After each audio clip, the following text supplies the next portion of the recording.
Hello everyone, स्वागत है आपका अपने परिवार एमएस क्लासेस में।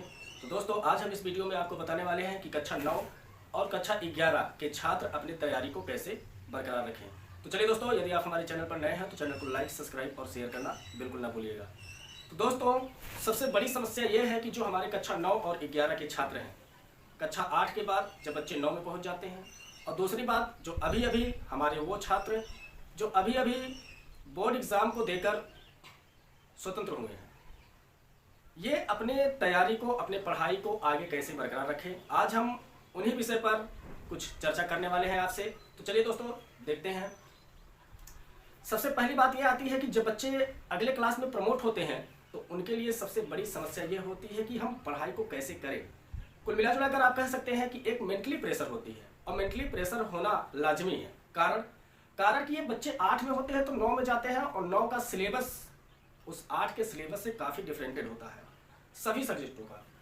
और तो और जो हमारे 10 के छात्र हैं, बोर्ड एग्ज़ाम पास किए हैं, अब वो जब कक्षा 11 में जाते हैं, ठीक है दोस्तों, उनका सिलेबस काफ़ी कुछ ब्रॉड होता है।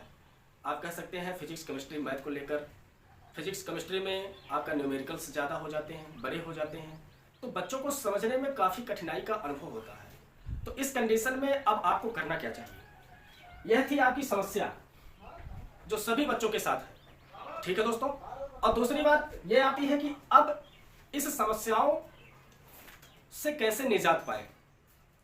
आप जानते हैं कि अब 1 महीना 1.5 महीने की और पढ़ाई रह गई है, और जो बोर्ड एग्ज़ाम हमारे बच्चे दे चुके हैं उनके लिए तो लगभग अब छुट्टी ही रहेगा। तो ये जो समय मिलता है आपका जुलाई तक का, ठीक है दोस्तों, जो आपका मई जून का छुट्टी हो रहा है, इसमें अवकाश हो रहा है, आप इस अवकाश को कहीं घूमने और टहलने में बिल्कुल न बिताएं, क्योंकि खास तौर से वो बच्चे जो 11 में पहुंचने वाले हैं। कारण हमने आपको समस्या बता दिया कि आपका सिलेबस कुछ लंबा होने वाला है, ठीक।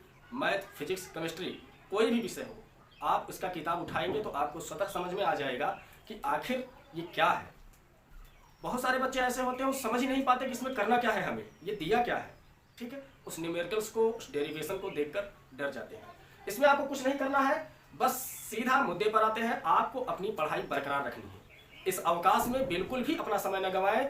आप पढ़ाई को करते रहें, किताब के माध्यम से, कोचिंग के माध्यम से, या फिर आप कह सकते हैं जो इस समय सबसे सरल माध्यम बना हुआ है, यूट्यूब के माध्यम से।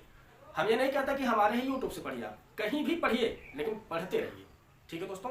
जब आप अभी से पढ़ना शुरू कर देंगे, जब आप अपनी पढ़ाई अभी से शुरू कर देंगे, तो आपको उस दौरान मिलेगी क्या समस्या, आपके सामने क्या आएगी, समस्या आएगी, बिल्कुल समस्या आएगी। क्योंकि आपके सामने वो सिलेबस रहेगा जिससे आप परिचित नहीं रहे होंगे। परिचित होते हैं लेकिन वह काफ़ी ब्रॉड, काफ़ी लंबा चौड़ा होता है, ठीक है दोस्तों। अभी से आप अपनी पढ़ाई शुरू कर दें, और जब आप अपनी पढ़ाई शुरू करेंगे तो आपके सामने आएगी समस्या कि हम इसको कैसे समझें।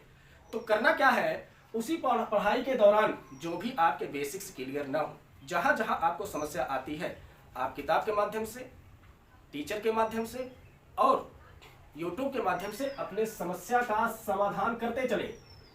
एक समय ऐसा आएगा, महीने, 2 महीने, 3 महीने, यदि आप ऐसे कंटिन्यूटी बनाए रखें अपनी पढ़ाई की और अपनी छोटी छोटी समस्याओं का समाधान करते चलेंगे, तो होगा क्या, आपका एक हैबिट बन जाएगा। और जब आप अगले क्लास में इंटर करेंगे तो आपको जो कुछ भी पढ़ाया जाएगा, आपको वहाँ कहीं न कहीं सहूलियत महसूस होगी। मेरी बात अब समझ गए होंगे आप, अब बहुत ज़्यादा आपको समझाने की ज़रूरत नहीं है। दोस्तों, अगर अखाड़े में उतरना है तो प्रैक्टिस पहले से ही कर लो, ठीक है दोस्तों। जब आप पढ़ाई को करते हो तो आपको मिलेगी समस्या, और उस समस्या का धीरे धीरे आप उसका समाधान करते चले। और यह जो आपका अवकाश का गैप है, 2 से 3 महीना या 1 महीना मानकर चलिए, इसमें आपकी हैबिट बन जाएगी पढ़ने की और उसमें आने वाली समस्याओं के समाधान की, ठीक है दोस्तों। और जब आप क्लास में इंटर करेंगे तो आपके लिए बिल्कुल भी ये नया नहीं होगा, आपकी हैबिट इस पर बनी रहेगी और आप उसको झेलते चलेंगे, अर्थात आप कह सकते हैं समस्या का समाधान आप करते आगे निकल जाएंगे, ठीक है दोस्तों।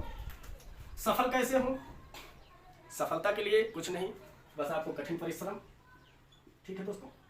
सफलता के लिए कोई भी विकल्प नहीं है, बस मात्र 1-2 विकल्प है, एक कठिन परिश्रम और सटीक मार्गदर्शन, सटीक मार्गदर्शन, ठीक है दोस्तों। इन 2 के सहारे आप किसी भी क्षेत्र में सफल हो सकते हैं, ठीक है दोस्तों।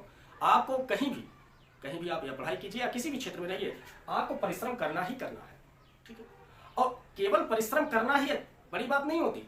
उसके लिए एक सटीक, चुस्त दुरुस्त और सशक्त सटीक मार्गदर्शन की जरूरत पड़ती है। तो दोस्तों, हम आपको बता देना चाहते हैं कि आपके अपने इस चैनल पर फिर से रणनीतियाँ बनना शुरू हो गई है कि आखिर इन बच्चों को कैसे आगे सफलता दिलानी है और कैसे वो पढ़ाई करें कि अपने आने वाली समस्याओं को बड़े आसानी से उसका निपटारा कर सके। ठीक है दोस्तों, तो आज इन्हीं कुछ छोटे बातों के साथ हमने आपके सामने मुखातिब हुआ। अब इन्हीं बातों के साथ हम मिलते हैं नेक्स्ट वीडियो में और नेक्स्ट टॉपिक के साथ। तब तक के लिए धन्यवाद।